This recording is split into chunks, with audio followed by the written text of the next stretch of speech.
Hello my dear student, मैं Rita ma'am आज आपके लिए फिर से एक नई स्टोरी लेकर के आई हूँ जिसका नाम है वंशी ने किया कमाल। इस कहानी में एक व्यापारी बहुत ज़्यादा कंजूस होता है। वह अपनी पत्नी को आवाज़ लगाता है, अरे सुनती हो ओ भाग्यवान, लाओ मेरी पूजा की थाली लाओ, मैं मंदिर जाऊँगा, लीजिए अपनी थाली लीजिए। नमस्ते पंडित जी, नमस्ते। नमस्ते लाला जी, नमस्ते। पंडित जी, ये जो थाली में जो फल रखे हुए हैं ना, और ये जो नारियल है ना, ये मुझे दे दीजिए। अरे आप कहें तो आपके साथ मैं भी चल दूं। इतना कहते ही पंडित जी उस थाली में जो फल और नारियल होते हैं वह उसको दे देता है और वो लेकर चलता है अपने घर पर। अरे सुनो ओ लक्ष्मी की माँ, ये लो, मैं ये फल लेकर आया हूँ मंदिर से। अरे लक्ष्मी की माँ, अब ये लक्ष्मी कौन है? अरे देखो, मैं जो भी धन कमा कर लाता हूँ वो तुम ही को तो देता हूँ ना, है ना? और धन का दूसरा नाम लक्ष्मी ही तो होता है, तो तुम किसकी माँ हुई? लक्ष्मी की माँ। अच्छा, अब ये फल रखो। अरे आप ये रोज रोज फल लेकर क्यों आ जाते हैं मंदिर से? आपके कर्मों की सजा मुझे भुगतनी पड़ती है। देखो, एक हाथ से लो और दूसरे हाथ से दे दो। अच्छा सुनो, मेरा खाना दे दो, मैं दुकान जा रहा हूँ, मुझे देर हो रही है। ये लीजिए, आपका खाना कब से तैयार है। अब वह अपनी दुकान पर आ जाता है। थोड़ी देर बाद उसके पास एक आदमी आकर बोलता है, नमस्ते सेठ जी, नमस्ते। नमस्ते नमस्ते, कहो क्या चाहिए तुम्हें? मुझे कुछ नहीं चाहिए, मुझे नौकरी चाहिए। देखो, इस दुनिया में सब कुछ मिल सकता है मगर नौकरी नहीं मिलती है। कुछ देर सोचने के बाद वह उस आदमी से कहता है, देखो, तुम्हें मैं नौकरी तो दूंगा लेकिन उसकी पगार 6 महीने के बाद ही दूंगा। ठीक है, तो फिर तुम अभी से मेरे काम पर लग जाओ। ठीक है। इतना सुनते ही वह उसके यहाँ काम पर लग जाता है। काम करते करते 6 महीने पूरे आने को होते हैं। तभी सेठ को चिंता होने लगती है कि उसे उसकी पगार देनी पड़ेगी। अब वह अपने मन में कुछ सोचता है। कुछ देर सोचने के बाद वह उससे कहता है, अच्छा सुनो, मुझे किसी ज़रूरी काम से बाहर जाना है, मैं अभी थोड़ी देर में आऊँगा, तुम दुकान का ध्यान रखना। ठीक है मालिक, आप बेफिक्र होकर जाइए। इतना कहते ही वह वहाँ से चला जाता है। अब वह थोड़ी देर के बाद में वापस आता है। अरे लुट गया, मैं बर्बाद हो गया। अरे मालिक, क्या हुआ? अब मेरे दुकान में चोरी हो गई है। चोरी हो गई, मैं लुट गया, मैं बर्बाद हो गया। देखो, सच सच बताओ, ये चोरी तुमने की है ना? लेकिन मैं सच बोलता हूँ, मैंने कोई चोरी नहीं की है। देखो, मैं अपनी चाबी यहीं पर ही छोड़ के गया था। तुम ही ने चोरी की है। इससे पहले मैं पुलिस को बुलाऊं? सच सच बता दो। देखिए, आप पुलिस को मत बुलाइए, मैं यहाँ से जा रहा हूँ। इतना सुनते ही वह वहाँ से चला जाता है और वह व्यापारी बहुत ज़्यादा खुश होता है। हा हा हा हा, अब मुझे उसकी पगार भी नहीं देनी पड़ेगी। इसे कहते हैं होशियारी। अब वह अपने घर पर आता है तो सभी घर वाले उससे पूछते हैं, अरे क्या हुआ? क्यों इतने परेशान लग रहे हो?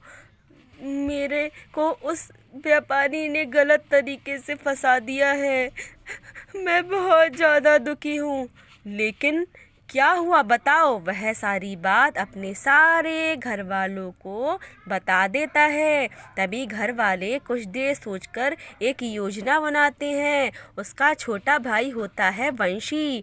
वह प्लानिंग करते हैं, कुछ उपाय सोचते हैं और वह वंशी उसकी दुकान पर जाने लगता है। अरे नमस्ते सेठ जी, नमस्ते। नमस्ते, क्या चाहिए बताओ। मुझे कुछ नहीं चाहिए, मैं एक नौकरी की तलाश में आया हूँ। आप मुझे क्या नौकरी देंगे? ठीक है, लेकिन तुम्हें तनख्वाह 6 महीने के बाद ही मिलेगी। ठीक है, आप जैसा कहते हैं मैं वैसा ही करूँगा। ठीक है, आ जाओ मेरी दुकान पर। इस तरह से वह वंशी उस व्यापारी की दुकान पर काम करने लग जाता है। एक दिन व्यापारी उससे कहता है, जाओ मेरे घर पर जाओ और मेरा खाना लेकर के आ जाओ। ठीक है मालिक। लो वंशी, ये अपने मालिक को खाना दे देना। लाइए मालकिन, मैं लेकर जाता हूँ। लेकिन वह वंशी उस खाने को लेकर उस दुकान पर नहीं जाता, वह अपने घर चला जाता है। रात में दुकान से आने के बाद वह व्यापारी अपनी पत्नी से कहता है, अरे भाई, आज तो तुमने मुझे भूखा ही मार दिया। अरे क्या कह रहे हैं आप? मैंने तो वंशी के हाथ आपका खाना भेजा था, लेकिन वो मेरे पास नहीं आया। जरूर ही वह अपने घर चला गया होगा। मैं अभी जाता हूँ उसके घर पर। इतना कहते ही व्यापारी उसके घर पर जाता है। अब दूर से ही उस व्यापारी को देखते ही सभी घर वाले एक नाटक रचते हैं और वह वंशी लेट जाता है। अरे मैं लुट गई, मैं बर्बाद हो गई। किसी ने क्या किया, इन्होंने लंच वाला वह खाना खाया और इन्हें क्या हो गया। अब मैं पुलिस को बुलाऊंगी। हाँ। अरे अरे चुप हो जाइए भाभी, चुप हो जाइए। देखिए वो व्यापारी यहाँ से चला गया है। वह व्यापारी उनकी बात दूर से ही सुनता है। वह सुनने के बाद वहाँ से चला जाता है। हाँ, क्या कहा? वह व्यापारी चला गया? हाँ हाँ, वो व्यापारी चला गया। हाँ, अब उठ जाओ। वह उठ जाता है। अरे ओ भाग्यवान, तुमने मेरी दुश्मनी कौन से जमाने की निकाली है। तुमने उस खाने में जहर मिला दिया। ओहो, आप ये क्या कह रहे हैं? मैं ऐसा कैसे कर सकती हूँ? लेकिन वह वंशी उस खाने को खाकर मर गया। हाय राम, आप ये क्या कह रहे हैं? हाँ, यही सच है। एक दिन उस व्यापार की पत्नी घर पर अकेली होती है। तभी वंशी उससे आकर कहता है, नमस्ते मालकिन। लेकिन वंशी, तुम तो मर गए थे ना? तुम जिंदा हो? हाँ। नहीं, मैं स्वर्ग से आया हूँ। क्या कहा? तुम स्वर्ग से आए हो? मेरी बेटी भी वहाँ पर है। उसने कोई संदेश तो नहीं भेजा है तुम्हारे हाथ? हाँ, भेजा है। उसने कहा है कि मेरी माँ से जाकर कहो कि मुझे यहाँ पर कपड़ों की कमी है, मुझे बहुत सारा धन चाहिए। इतना सुनते ही वह पत्नी अंदर जाती है। अंदर से आने पर वह एक पोटली में अपने सारे घर का धन, बहुत सारे कपड़े उसमें रख कर के बोलती है, ये लो बंशी, यह मैं अपने बेटी के लिए लेकर के आई हूँ, तुम इसे मेरी बेटी को दे देना। ठीक है। इतना सुनते ही वह उस पोटली को लेकर चला जाता है। थोड़ी ही देर के बाद वहाँ व्यापारी आता है। अरे वाह, लाओ मेरे लिए खाना लेकर के आओ। अरे तुम आज बहुत खुश लग रही हो।